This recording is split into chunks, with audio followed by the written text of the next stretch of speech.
didn't invent the internet. Polar bears aren't drowning. Their numbers are way up. But they know carbon isn't carbon dioxide. They know all this, but they're so over the top that they just keep getting away with it. How do you counter this level of just over the top, in your faceness?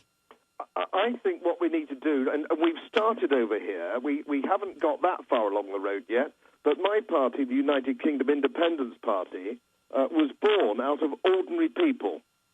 The ordinary man, and we have an expression over here, the ordinary man on the Clapham omnibus. It's just, the ordinary, I think you call him an ordinary Joe, or you call him Joe Sixpack. These people, you've got to have faith in them. I don't think they're nearly as stupid as the liberal middle-class elite think they are. They know they're being conned. They know they're being lied to. And they're voting for us now when we have a proportional representation system. When we get away from the two-party system, which we have for our European elections, they feel that they can vote for us, and they do vote for us in their millions. And now what we need to do is we're going to continue with this. We're putting 500 candidates up for the Westminster elections in May. That's virtually a complete ticket of UKIP people. So everybody in every constituency can say, just a minute, I have got an alternative. And I think the same thing needs to happen in America, because you do lead the world. You will always lead the world for the foreseeable future, and you can turn this round. And I think if people could look to America, the new world, if you will, by doing something like this, I think it would be fabulous. And it's far be it from me to suggest what you should call that party, but I would call it the American Constitution Party, because most of what's going on, as I see it, in America, and the same thing in the United Kingdom, is actually a breach of Constitution. And if you could get back to your Constitution, I mean, just looking at this, the situation with Interpol, looking at climate, looking at even at the new healthcare bill that's coming through Congress and the Senate that you're dealing with out there at the moment, that is completely alien to the American Constitution. It says nowhere, as I can see in the American Constitution, that you are responsible for your neighbor's health bills. But even worse than that, even if you're for socialism, which is alien to our system, which creates dependency and corruption and waste, Obama is massively cutting Medicare and Medicaid while jacking up taxes and prison time if you don't get the insurance. And if you tell your doctor you don't want a certain treatment, the government throws you off the rolls, and it does create government bureaucracies that decide what treatment you get. It does give you rationing. I'll never forget 3 or 4 years ago, right before Gordon Brown got into power, I watched Tony Blair in the House of Commons during Prime Minister's Questions on C-SPAN, and he admitted one member of the Parliament got up and said, of the House of Commons got up and said, well, my constituent had to wait 18 months for a brain tumor operation. Normally, it's over 90% operable, but because she had to wait so long, she died. And Tony Blair said, yes, it's true that happens, and we're working on that.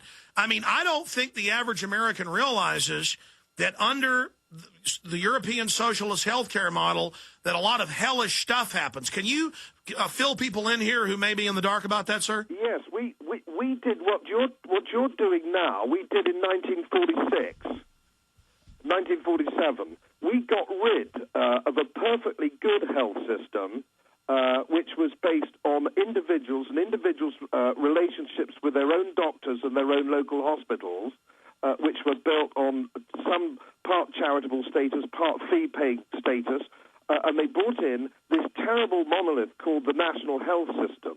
And the National Health System, we have bred a monster that you wouldn't believe. It's the biggest employer in Europe. It costs literally billions and billions and billions of pounds a year.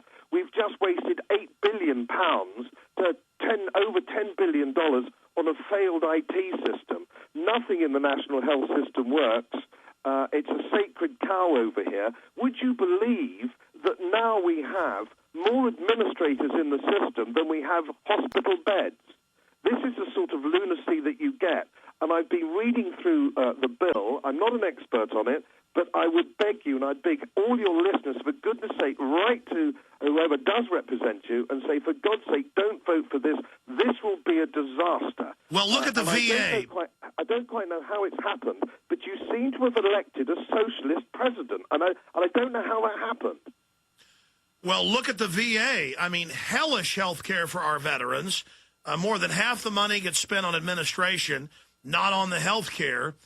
And reading this bill, it is just a giant boondoggle. It gives the insurance companies government immunity. It gives the hospitals immunity. And you talk about globalization, global governance, all these things that are happening. They have to get rid of local control to the national level if the national is going to be handed over to the international. And we've interviewed Nigel Farage, former leader of your party, and others. We've interviewed Lord Monckton and others who talk about global governance. The new head of the European Union, as you know, Herman van Rompuy, says this is the first year of global governance. They believe the Copenhagen Treaty was the first year of global governance. Can you speak to this pan-global Europe that the EU talks about, the European Union model taking over the planet through treaties?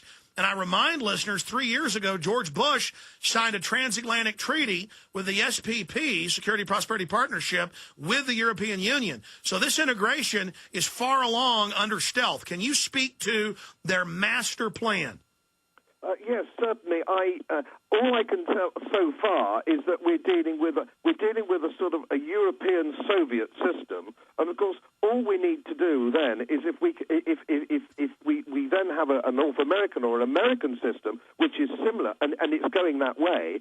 Every day you get closer to that situation. It's only a matter of time before those two power blocks come together. The only thing at the moment that is stopping that going forward at an even faster rate is a fundamental hostility in the European bureaucracy and parliament, a fundamental hostility to the United States, a fundamental hostility to the concept of free trade and capitalism. There's a fundamental hostility to this. So there's actually a sort of a theoretical problem that needs to be overcome. But as soon as that is overcome, you've got to understand that these, as I'm sure your listeners do, that senior politicians, they don't have anything to do with the NHS. They go into private wards. They're privately looked after. If they have a brain tumour, it's dealt with immediately. But senior politicians do not send their children to the same schools. They do not go to the same hospitals. Did you know, for example, I wonder if you did, that the bureaucracy in Brussels, all the civil servant bureaucracy, which is enormous, don't pay tax? Did you know that? They don't pay income tax. Their salaries are free of tax. So consequently, the more they vote for centralism, statism, and high tax and high spending, they're actually out of the loop themselves. Now, that's a key point you just made. Is unaffected. That's a key point. Our own Congress here exempts themselves from most of their fines and fees. There's a law that they have to pay taxes, but 50+% have been caught just not paying. Go back over that, though, because I was not aware of that. I mean, I knew that went on in a lot of communist countries.